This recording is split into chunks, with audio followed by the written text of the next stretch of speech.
Welcome, everybody, to Hot Takes on the Lake. I'm Josh, joined here by your host, Nick. We are two lifelong Browns fans, and today we are talking about the Browns and Ravens game in Week 7 of the NFL from this past Sunday. Nick, we previewed this game last week, and to be honest, there were really only two things that I had predicted or hoped for. I predicted that it would come down to the end, which it kind of did, but I also was hoping that it would at least, whether it be a win or loss for the Browns, at least be an exciting game, and it was not. At least in my opinion, the score makes it look like maybe it could have been exciting, 20-23, Ravens get the win, but this was not a fun game to watch. It was ugly all the way around, and we're gonna jump into it. But first, I know you had some plans this weekend, so you didn't catch the game in full. So, what were your initial thoughts, just looking at the stats and the highlights you were able to see, and then I'll jump more in depth into the game. Well, I did have a good time with my plans, but I mean, I did miss the game, but also it was kind of freeing not sitting there, stressing out about another Browns game as, it Yeah. always seems to get my heart rate up and just, I end up, getting pissed off anyways. So that was nice. Um, but, I obviously, just, seeing the box score, obviously hearing, watching highlights, hearing just enough people talk about it, I kind of gathered what exactly happened during this game.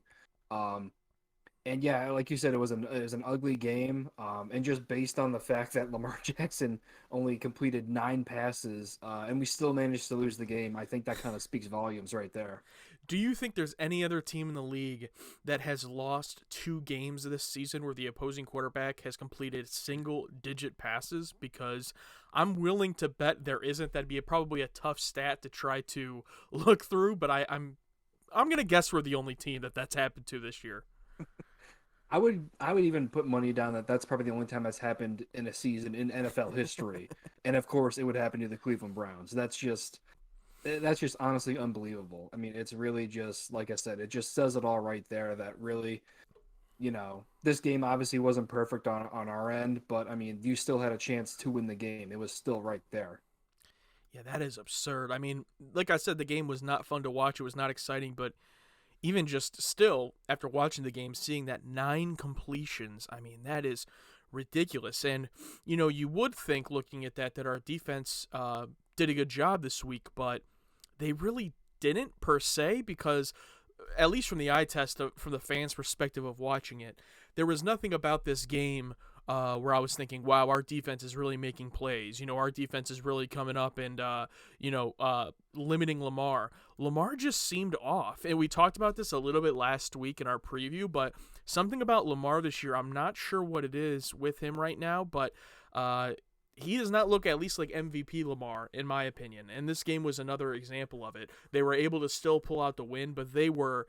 I don't want to say they weren't trying to win the game, but it did not look like a team motivated to beat us, in their homes. So that made it even more disappointing when the Browns couldn't come out with the win. Yeah, absolutely. And I mean, this is probably the best quarterback, except Justin Herbert that we faced all year.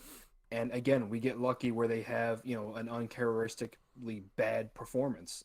Justin Herbert didn't play, lights out like he has. He's had struggles this year. And the same thing with Lamar Jackson. They've blown a lot of fourth quarter leads, a lot of double digit leads this year. They haven't looked like the Ravens of old. And again, we still just can't manage to take advantage of that. And again, it's just yeah, the defense is still just such a mess and struggling. And again, I'm sorry, I sound like a broken record, but again, you know, Chubb getting less than 20 carries is just an abomination. I mean, obviously Kevin Stefanski gives no explanation for anything, but really that's the one thing that he owes everybody an explanation for because I don't care what advanced stat you look at. I just don't understand why you wouldn't give Nick Chubb the ball more. I mean, because only good things happen when we seem to do that consistently. Yeah, and I'll just tell you, it's wild. When you're watching the game, we ran it with Nick Chubb. I think it was like 7 times or something like that in the very first drive. And our very first drive was one of the only touchdowns we scored in the game. We drove once again. Browns are great in the opening drive. We get the ball first, drive right down with almost no resistance, and we get a touchdown. But with Nick Chubb getting the touchdown there as well, But even though we did that, Nick Chubb only, I think, got like 20 yards or something on that drive. It wasn't like a long run. We just kept pounding it and pounding it until we got in. And it was funny watching the game. I'm like, okay, maybe he's listening, because we got to the goal line, which, by the way, it was a 4th and 1. We already had to get a 4th down conversion even on our best drive of the game, but whatever. We get the conversion with the sneak. We're at the goal line. We run it on 1st down, don't get it, run it again on 2nd down and get the touchdown. I'm like, oh my God. I was almost shocked, actually.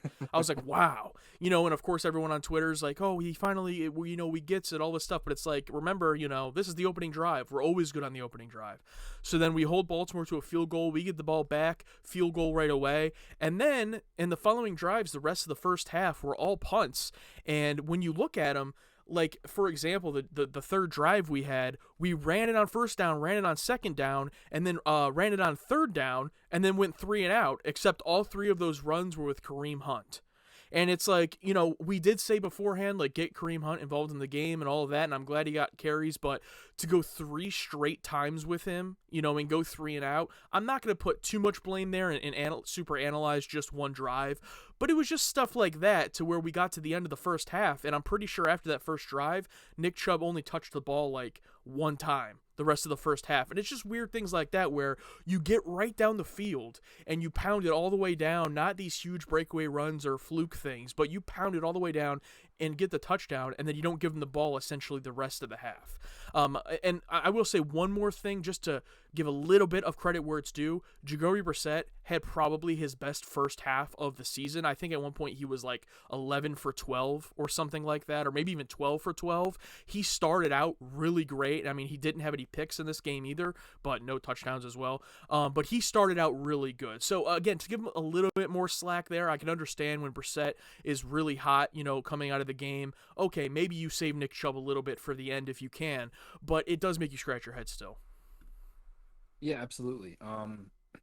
And yeah, especially on our first drives, it always seems, even if we don't score a touchdown or at least get a field goal, we at least still move the ball consistently.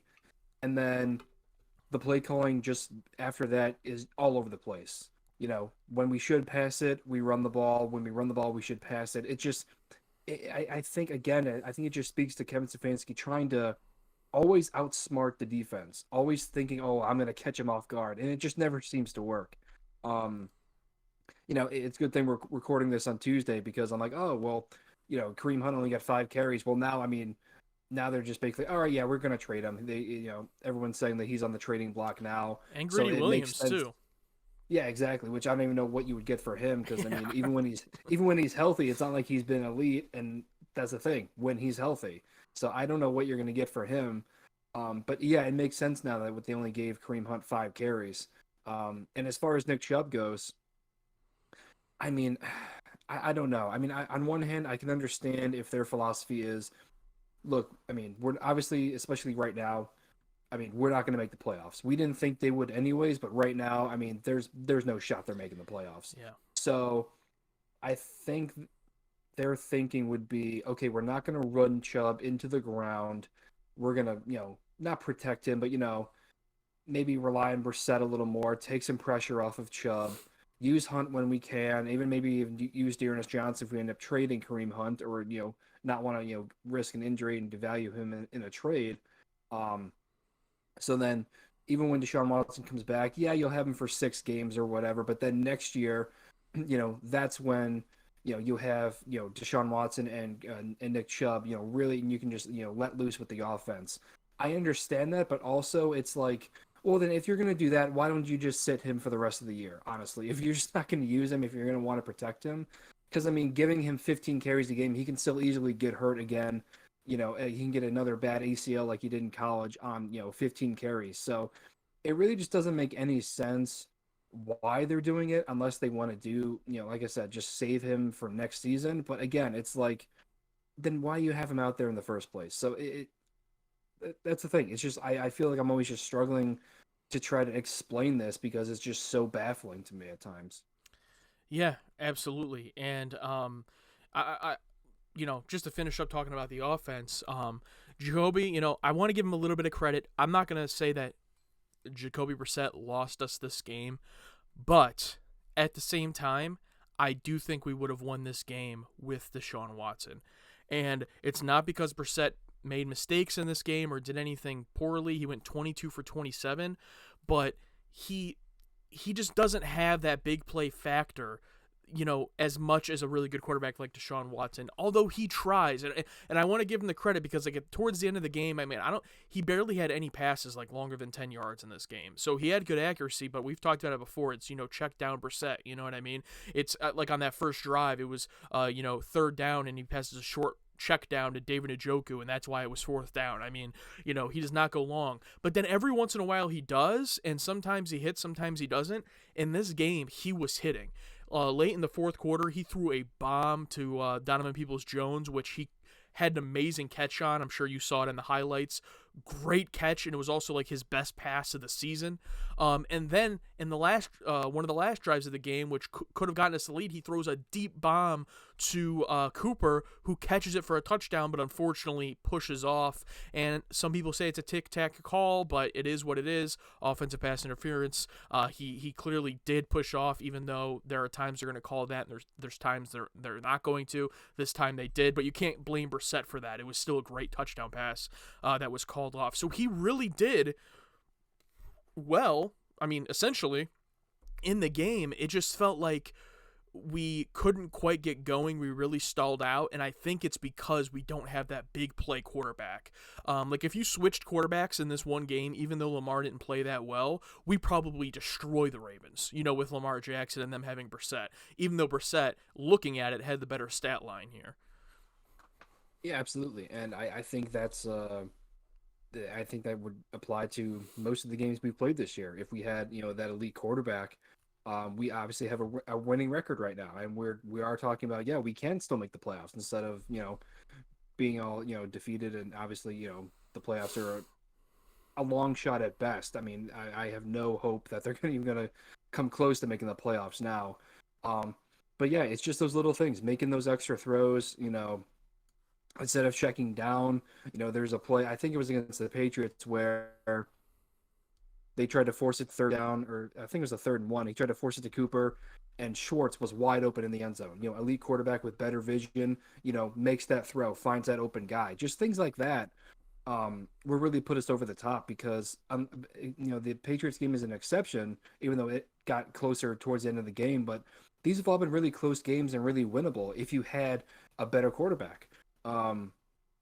We talked about throws, especially in that Patriots game. I keep talking about that game, but I mean, that was just a comedy of errors. I mean, that pass to Njoku, yes, it was still like a 30-yard gain, but if it hits him in stride, he's still running, wide open for a touchdown right now. Those couple of interceptions that were completely underthrown. An elite quarterback maybe has a lot more touch on the ball, doesn't throw those. And obviously with Deshaun Watson's running ability too. Brissett was hit 5 times for 5 sacks this game, and we've talked about it recently. He's been been able to stay up in the pocket, and the O-line has been protecting him pretty well. It started off bad, then the last couple of games they put a really nice string of good games, and protecting Brissett out there, giving him a lot of time. But Deshaun Watson is a guy that can obviously get outside the pocket and do things with his legs, just like Lamar Jackson. So yeah, I think it's just going to be a hamstring of this team until he comes back, that you're not going to be able to make those big time plays. And again, which is like, well, why wouldn't you lean more on the rushing game? We really should be like sitting here saying, if anything, we should say, okay, Kevin, you're running the ball way too much. You need to at least have Brissett throw the ball sometimes. But no, it's the complete opposite. He's leaning on Brissett for some reason way too much, and just ignoring the running game altogether at some times. So yeah, it's completely frustrating. But like you said, I completely agree. With a better quarterback, just those little plays add up, and I think these close games you could actually kind of pull out and win. Yeah, I mean, obviously, even schematically, like it's going to be a huge difference for the team you're facing, because right now, almost every team we're facing, it seems like, is just putting all their attention on Chubb. Rightfully so, and even though they can't quite stop him, like he's still coming out here and, averaging over 4 yards in most games, getting over 100 yards or close to it, like in this game with 91. In most games, I mean, he still leads the league in rushing, even though Barkley and even Josh Jacobs are starting to catch up with these last couple of weeks. But, he is the best running back in the league. So of course they're focusing on him.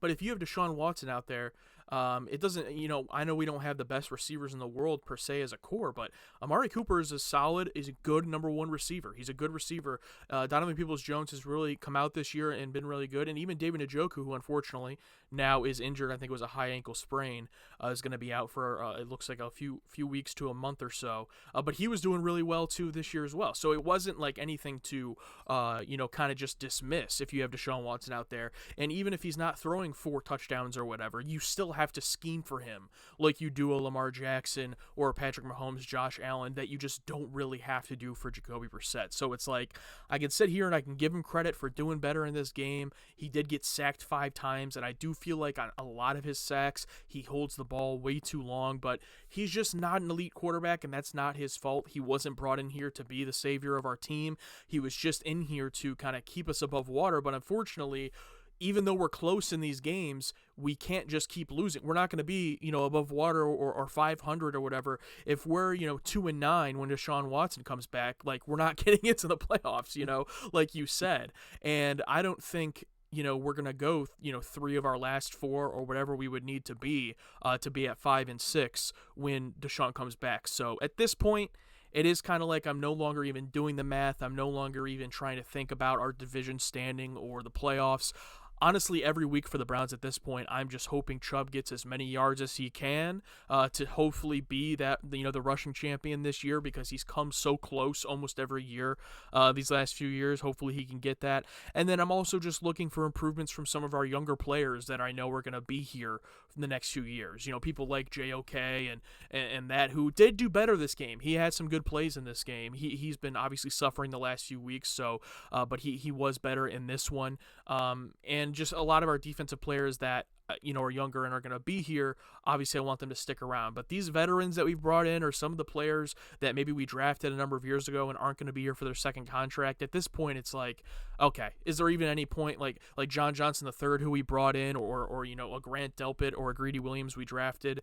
It's kind of like, all right, well, we kind of know there's going to be a lot of turnover after this year. So there's really not even much to be excited for on that side of the ball.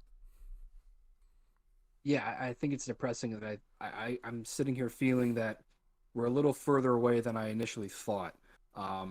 Even with Deshaun Watson, being 100%, when he comes back and is not rusty anymore. This team still needed more offensive weapons. You always need offensive line help because those guys are always banged up.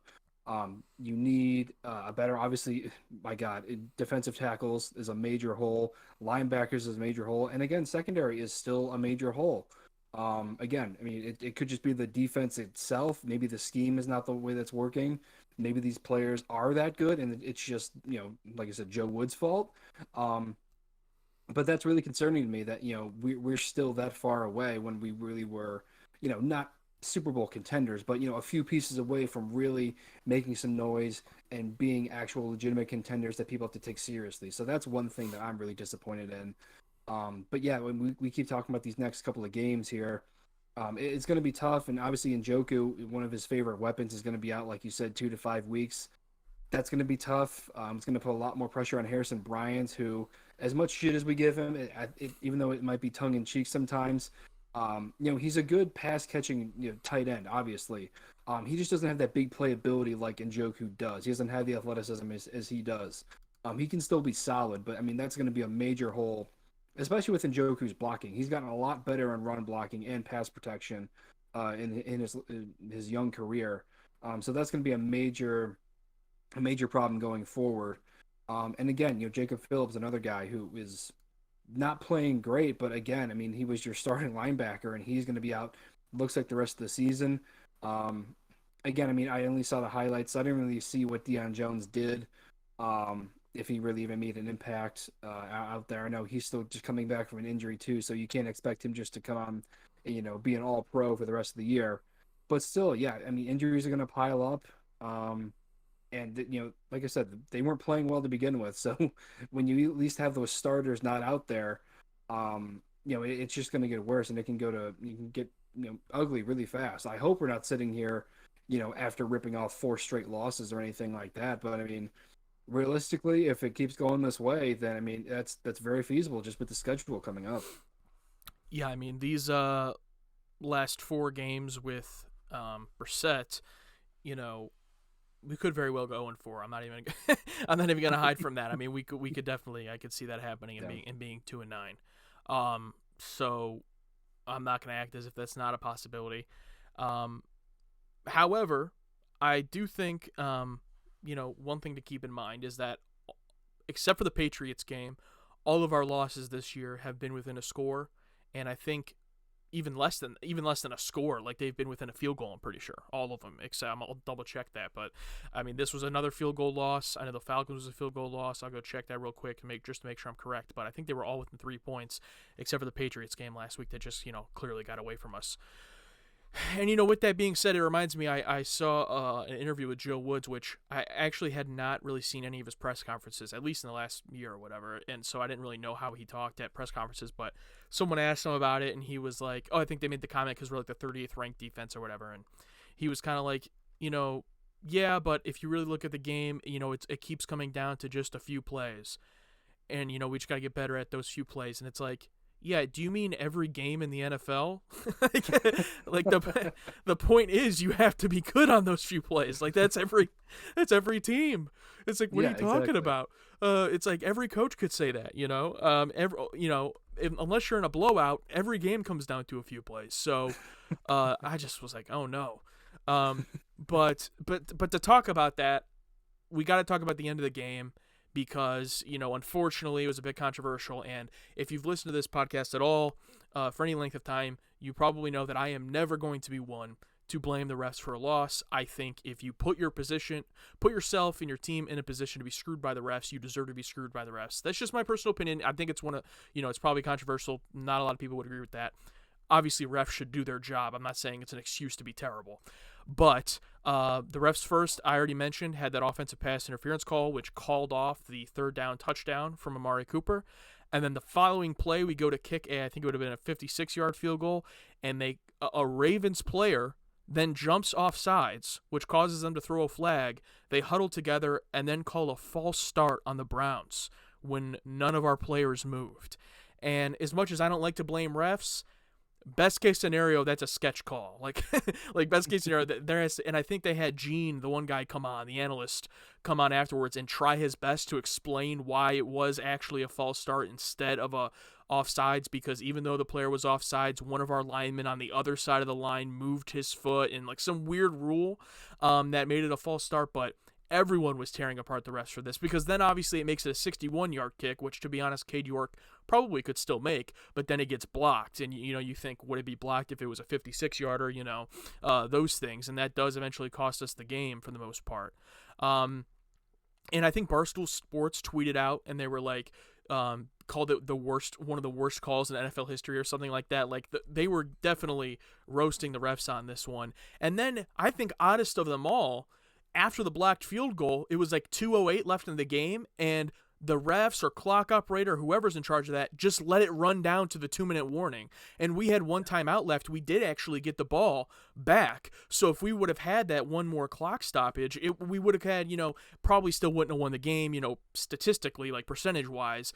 It wouldn't have been in our favor, but at least we have a little bit more of a shot. I found that extremely odd that no one even questioned that when it happened. So yeah, really shady ending to this game, and I hate that, because like if we're gonna lose, I'd rather be able to come on here and just say the Browns suck or whatever. The Browns lost this game, this is on them, and I still believe that. But yeah, this was a shady one for sure. Yeah, absolutely. The refs did us no favors in this game for sure. Um, but I think in my um, maturity, I use that word lightly, maturity, I've come to realize that yes, the refs aren't always going to be perfect. Yes, I mean there are two egregious calls. I even think that the Cooper call, I mean, I think that was pretty ticky tack in my opinion. I've seen plays like that not get called either way. Yeah. But yeah, the false start was completely egregious, and yeah, the clock operator just letting 8 seconds run down practically was just unacceptable. Um, However, again, with Lamar Jackson only completed 9 passes the entire game, he was not having a great day. You still put yourself in that position. Um, And yeah, you just can't, like I said, you just can't rely on anybody else but yourself. You have to do your job. You can't say, oh, we can play like shit until the last like 2 minutes and let's hope the refs don't, give us a horse shit call and just tank the game for us. It's like, no, you should be able to put the game away, yourself. Don't rely on anybody else, on outside forces, whatever. Um, and yeah, it's just, I understand it, obviously, especially when it was pretty obvious that, that false start should not have been called. Um, I even heard some people saying like, yeah, they saw a different angle where like the kick probably wouldn't have been good anyways, even if it wasn't blocked. I mean, that's There's no hindsight way to know. 2020. Yeah, there's no way to Yeah, know.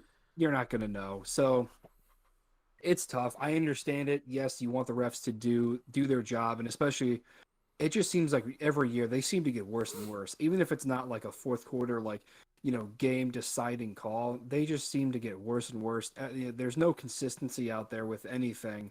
So yes, it is frustrating, but again, yeah, you just have to play better. Honestly, you just have to play better and not rely on other people to make sure they're doing their job or make the right call. Yeah, absolutely. And I think I'm a big guy on two stats, and that's third and fourth down conversions for your offense, and defense, and then time of possession. And I've talked about both of those in I think every game this year. And again, if you look at that for this game, it tells the story. I mean, both teams have basically almost the same amount of first downs. We have way more passing yards than them. We have basically similar rushing yards. I wouldn't say way less, but it's they had more than us for sure, 160 to 113. But that's still they're not blowing us out. We had 223 passing to their 94, so we did better there. But you look at those two stats that I mentioned. Third down, we were 2 for 11. So it's like it doesn't matter how good your stats are or like how good Jacoby is being. If you guys can't convert on third down, you're 2 and 11 and you're punting every time. The Ravens were 7 for 15. That's not excellent, but it's a little bit better. It's close to 50%. 2 for 11 is not going to win you a football game on third down. And then we got crushed in the time of possession again by almost 10 minutes. We were the best running team in the league, but we can't like keep the ball. Like early in the season, we were dominating time of possession. So I don't know what happened there. I think it's because of that terrible third down percentage. We can't keep the ball lately, and I do kind of put that on Brissett because again, he won't push it down the field. He'll throw a 5-yard pass when it's 3rd and 10, whatever the case is, and it's just it really annoys me when that happens about him.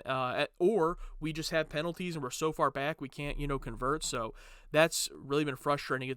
And that has to go to coaching as well. Like I feel like that's also when you look at a stat like that has to be coaching too. So can't really blame our defense. I was disappointed that we didn't have any interceptions in the game, even though we held Lamar to 9 completions, so I can't complain too much. And we did get one forced fumble, that which we recovered. So defense, as much as there weren't any flying colors, it wasn't terrible. We held them to 23 points. They did enough, in my opinion, to have our offense win. I think for the second week in a row, our offense just let us down yet again.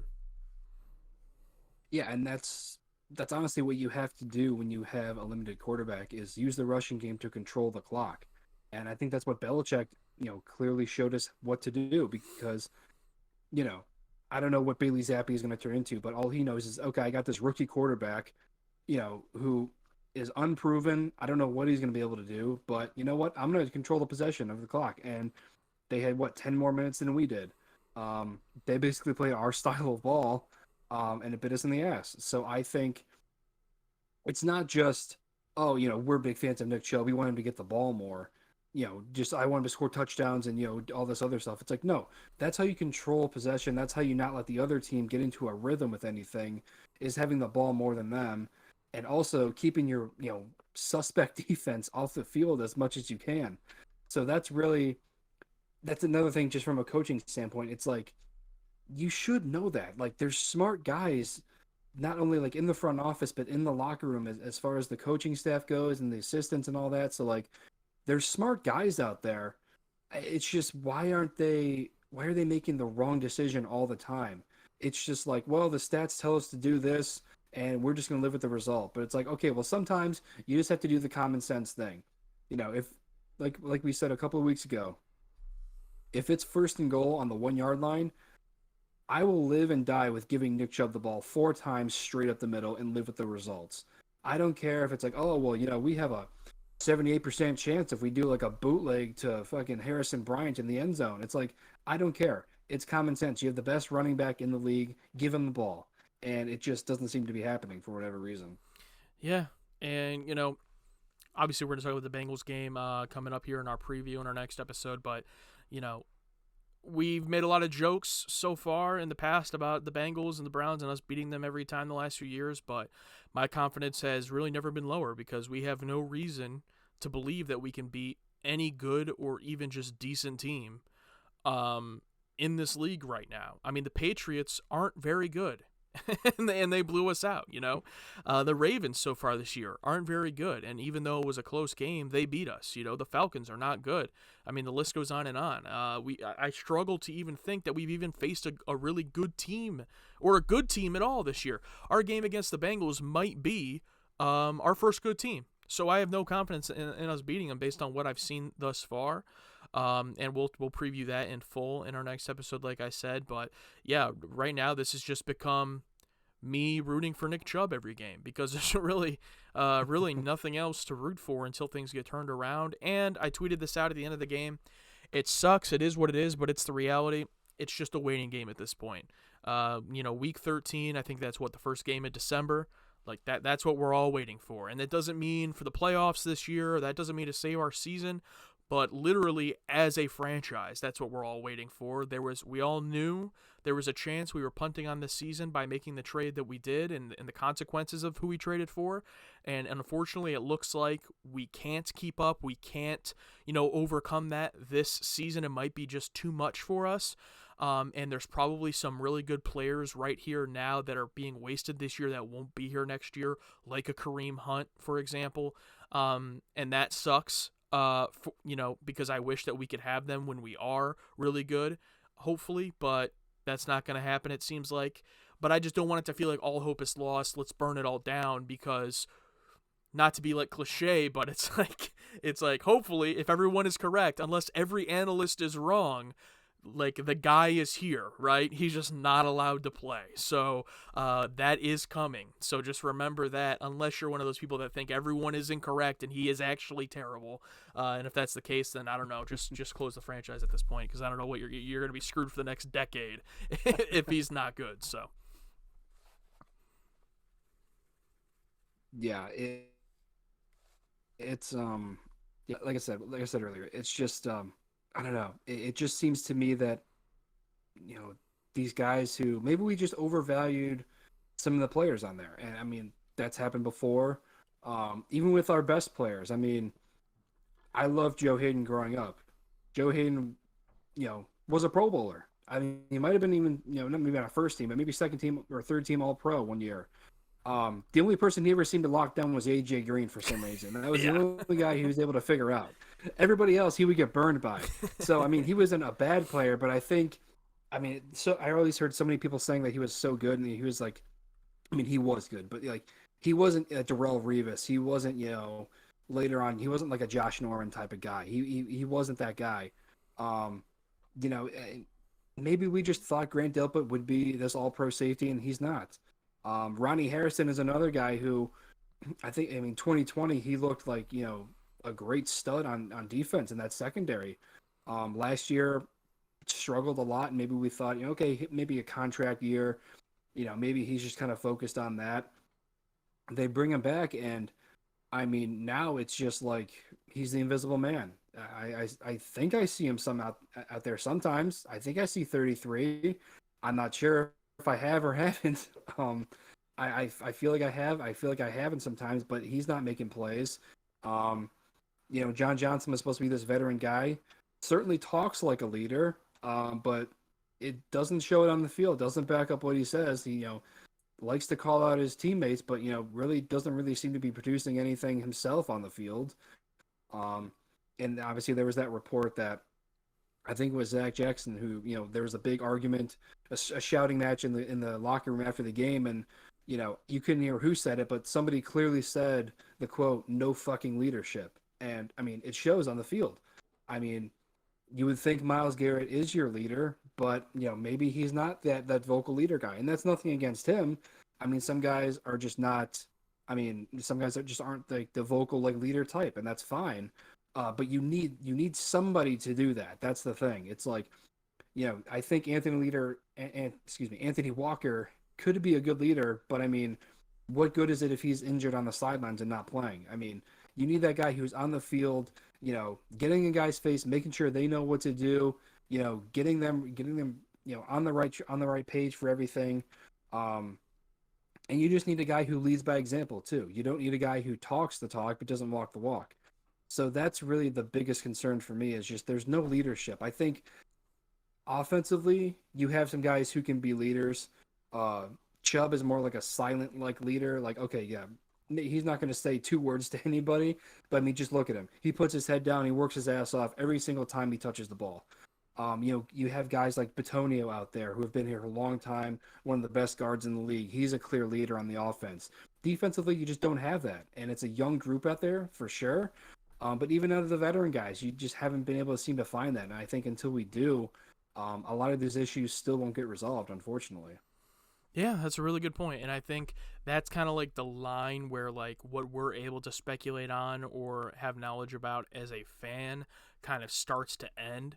Like obviously we know there should be locker room leaders. We know that that's important, but we don't really know what that looks like or what that player needs to be. I think sometimes you can tell when they are here. Like we could tell when Jarvis Landry was here that he was a leader, Yeah. but it's not something you can really like be like this is what they need to do because we're not players, we don't know. But and that's hope will Deshaun Watson be that guy? I didn't really hear much about him being that in Houston. Maybe he was though. I didn't follow the Texans, so I don't know. I heard people liked him, but I mean, I don't know how he is in that role. But is that going to help the defense? I don't know what they do there. I mean, maybe that's something we need to step it up as far as having more veterans. But we do have Clowney. We do have John Johnson the third, and we don't have all rookies here, but it doesn't seem like anyone wants to step up and do that, especially on the defensive side. But that's something we'll definitely have to look forward to, and maybe also from a coaching perspective, it doesn't really seem like Joe Woods is somebody that they consider a leader either. So, yeah, we'll have to see on that front if there's any improvement there, especially going into next season. That'll be a discussion, in the offseason and all those things. But as far as this game, I think that's where I'll leave it. It was disappointing for sure. Anytime you're this close in a division game, especially against the team who is leading the division, at that point you want to be able to pull out that win. But I wasn't surprised we lost, and it also was not a fun game to watch. It was ugly and not very exciting for the most part, and ultimately just another heartbreak this year. So a bummer. But we're going to be talking about the Browns-Bengals game next, so make sure whether you're watching on YouTube or listening on a podcast platform that you subscribe to Hot Takes on the Lake so you can join us for that, as well as all of our previews and recaps and live streams for all the games this year for the Cleveland Browns. Yeah, we want to thank you guys for listening and watching and subscribing as well. Of course, follow on Twitter at Hot Takes 216. All other social media is Hot Takes on the Lake. And we're looking forward to an extra spooky episode since we're playing on Halloween night, Monday Night Football. And, again, if the game is going to be bad, then we'll have to wait until Monday night to see it. So, but you know what? At this point, like I said, we're not making the playoffs, so I'll have a cold beer in hand regardless, and I'll enjoy myself. So, thanks for watching, guys, and we'll talk to you guys later.